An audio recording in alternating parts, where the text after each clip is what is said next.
ॐ भूर्भुवः स्वः तत्सवितुर्वरेण्यं भर्गो देवस्य धीमहि धियो यो नः प्रचोदयात्।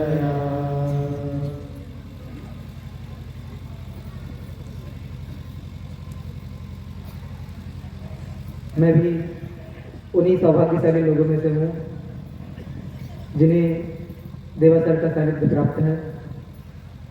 कहने को तो कुछ और बात थी, लेकिन अब कुछ अलग हो गया है। जो बातें अभी तक हुई हैं उन्हीं की थोड़ी सी बातें बदल गई। सबसे पहली बात दीपक के लिए हुई है, क्योंकि वो एक उजाले का प्रतीक है और सबको उजाला चाहिए। कहीं भी हम हो, हमें जो चीज़ चाहिए वो चीज़ तभी मिल पाएगी जब उजाला होगा।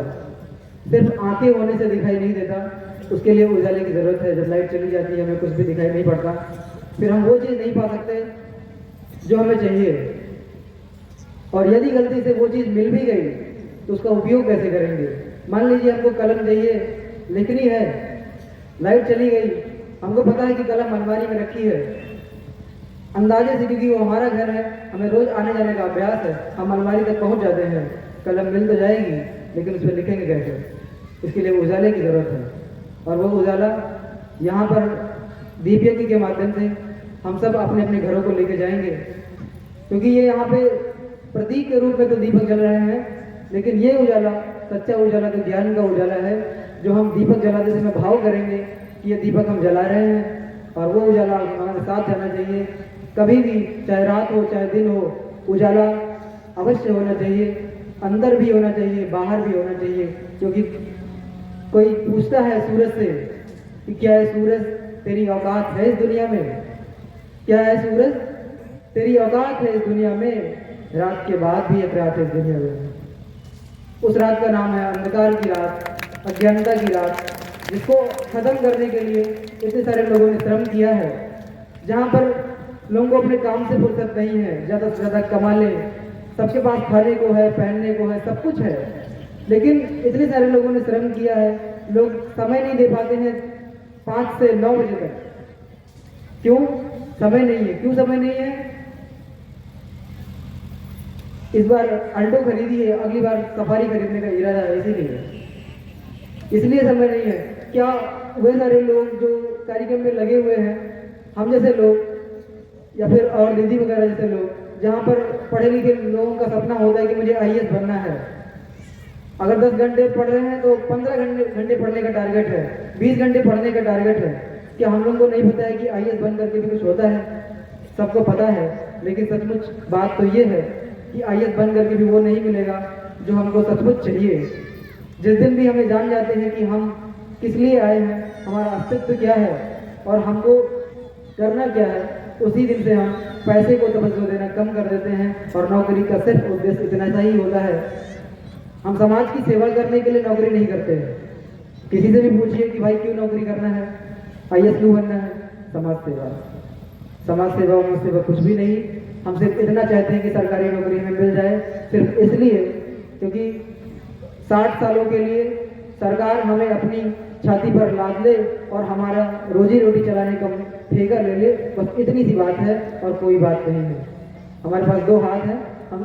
अब मैं रोज अपने घर से निकलता हूँ विद्यालय जाने के लिए। कहना तो नहीं जी, बहुत सारे सरकारी विद्यालय बहुत अच्छे हैं, मैंने देखा वहाँ पर प्राइवेट स्कूलों से बहुत अच्छी पढ़ाई होती है, पर देखता हूँ कि बाहर सर्दी के दिनों में सर बैठे हैं और अंदर बच्चे खेल रहे हैं। क्या भविष्य होगा उन लोगों का? और यही कारण है, सब कुछ सारी व्यवस्था होने के बाद में आज सामान्य परिवार का व्यक्ति भी सरकारी विद्यालय में अपने बच्चों को भेजने से बहुत कतराता है, बहुत बचता है, बहुत मजबूरी में कोई भेजता है। इतनी पढ़ाई करने के बाद हम शिक्षक बने, उसे व्यर्थ हो जाता है, समय बहुत कम है। छोटी छोटी बात करके हम अपनी बात को समाप्त करेंगे। एक छोटी बात जो यहाँ पे आपको कॉमन रूप से देखने को मिलेगी, मैं कई दिनों से बात दोहरा रहा हूँ, आज समुदाय की संख्या ज़्यादा है इसलिए इसको दोबारा रिपीट करूँगा। ज़्यादातर लोग आपको पीले वस्त्र में दिख रहे होंगे, और खासकर जो लोग मंचासीन हैं, उसका एक छोटा सा कारण मैं आपको बताता हूँ कि जो बात यहाँ पे प्रवचनों के माध्यम से नहीं हो पाती, जो बात मार्गदर्शन के माध्यम से नहीं हो पाती, किताबें जो काम करने पर कहीं असफल हो जाती हैं, वो काम पीला वस्त्र कर देता है। हम लोगों से कहते फिरते हैं कि लोगों पे साफ दृष्टि डालो, लोगों पे पवित्र दृष्टि डालो, सबसे बन नहीं पड़ता है, लेकिन जैसे ही हम किसी पीले वस्त्रधारी को देखते हैं, अपने आप दृष्टि साफ हो जाती है। और यदि मेरे इस पीले वस्त्र को पहन लेने से इतना बड़ा काम हो जाता है कि आदमी का दृष्टिकोण बदल जाता है देखने का, तो इतना बड़ा काम अगर मेरे पीले वस्त्र से हो जाता है तो मुझे 24 घंटे इस पीले वस्त्र को अपने शरीर पर धारण रखना चाहिए, कोई अन्य रंग आने ही नहीं देना चाहिए। तो कम से कम इतना तो करें कि हफ्ते में एक बार या किसी विशेष दिन पीला वस्त्र जरूर पहनेंगे, ताकि लोगों को देखने का तरीका मेरे कारण बदल जाए पीले वस्त्र के नाते। एक छोटी सी कहानी, बहुत छोटी सी है, बहुत छोटी सी है।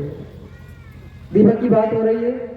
जहां रहेगा वही रोशनी लुटाएगा, जहां रहेगा वही रोशनी लुटाएगा, किसी चराग का अपना मकान नहीं होता। जब राम जी ने पुल बनाना शुरू किया ना, तो उन्होंने देखा कि एक गिलहरी है जो बार बार समंदर में अपने शरीर को भिगो रही है और रेता लपेट करके फिर समंदर में धो दे रही है। समंदर में तन को भिगोया, रेता लपेटा, फिर धो दिया, समंदर में तन को भिगोया, रेता लपेटा, फिर समंदर में धो दिया। राम खड़े होकर के देख रहे थे। बोले, देवी ये क्या कर रही हो? गिलहरी तन के खड़ी हो गई, बोली आपके लिए पुल बना रही हूँ। राम जी ने आश्चर्य से कहा, अरे मिट्टी के 2 4 10 कण ये जो तुम्हारे भीगे बदन से चिपक जाते हैं, इसको समंदर में धो देने से क्या मेरा पुल बन जाएगा? गिलहरी बोली, मत बने, लेकिन इतिहास में लिखा जाएगा आपने जब भी कोई न्याय का काम शुरू किया था तो चाहे मिट्टी के 2 4 कण दिए हो, योगदान तो मैंने भी दिया था, मदद तो मैंने भी दी थी। उन्हीं मिट्टी के 2 4 कणों की तरह से हम लोगों का योगदान है और गुरुदेव की असीम कृपा है कि हम लोग इस उम्र में ये सब बात समझ पा रहे हैं। बहुत बहुत धन्यवाद, आप लोगों ने बहुत प्यार दिया। धन्यवाद।